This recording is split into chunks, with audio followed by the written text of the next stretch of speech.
This is an overcoming isometric hinge. Thinking about the band right along the middle of my feet.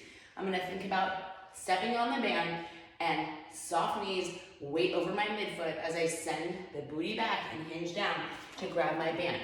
I'm pulling up against an immovable object like I'm pulling a tree trunk out of the ground. So I'm creating force into the ground and pulling up.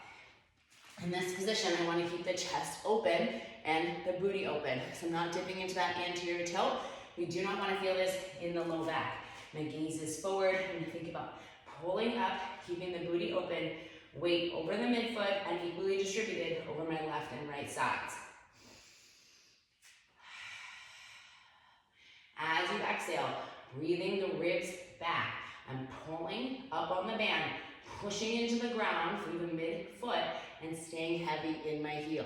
If I find myself rounding, maybe take a little slack off the band.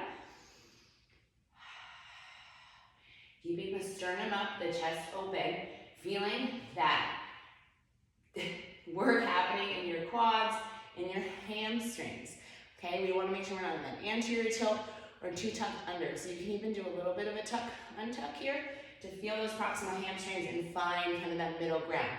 So I'm breathing and pulling up, gaze is forward, sternum open, and doing this for breaths. Inhale into the pelvis, into the back body, pulling up, feeling that force from the ground up. Once you finish your breaths, you are all done. If you'd like to hold this position and kind of breathe into the chest, you can go back, place the hands on the booty.